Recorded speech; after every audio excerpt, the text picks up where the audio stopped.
Lord, salamat sa laging pag-alalay sa akin sa araw-araw. Panginoon, maraming salamat sa laging pag-alalay sa amin, sa laging pagtulong sa amin.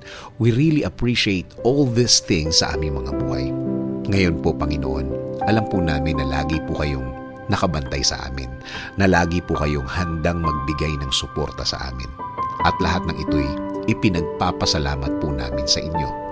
Aaminin po namin sa inyo, Panginoon, na hanggang ngayon po ay kailangan namin ng tulong nyo, na sa panahon ngayon, feeling po namin na mas bumibigat ang mga problemang dumadating sa aming mga buhay. At inaamin po namin din, Panginoon, na minsan kami ay nanghihina. At feeling po namin, Lord, na paggrabe ng paggrabe ang aming sitwasyon ngayon. Na alam din namin na masama din ang epekto sa aming pamilya. Pero Lord, as always, the more na namumroblema kami, the more na mas lalakasan at mas patitibayin namin ang aming faith, na mas maniniwala kami na hindi kami nag-iisa sa mundong ito. Dahil nagawa nyo ng baguhin ang sitwasyon namin dati. Alam po namin na mangyayari po ulit yun. Alam po namin na tutulungan nyo po kami ulit. Kaya ang mga araw na dadating ay magiging iba. Kaya ang mga linggong darating ay magiging iba. Mas maniniwala at mas magtitiwala kami. Habang humihirap ang sitwasyon namin, mas lalakihan namin ang faith namin sa inyo, Panginoon. Titingin kami sa inyo, mas magfo-focus kami sa inyo. Dahil parang lumalaki ang problema kung dito kami nakatingin.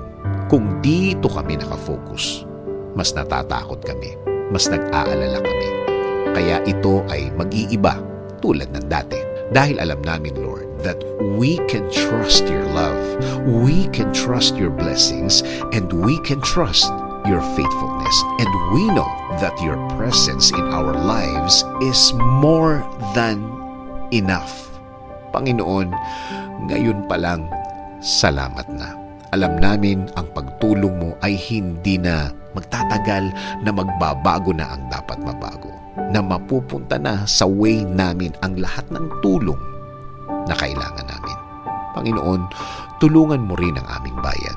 Tulungan mo nang makabangon ng tuluyan ang aming bansa.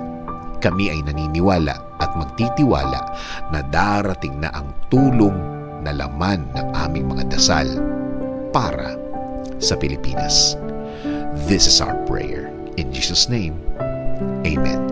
Sabi nga sa Proverbs 3:5-6, trust in the Lord with all your heart and lean not on your own understanding. In all your ways, acknowledge Him, and He shall direct your paths.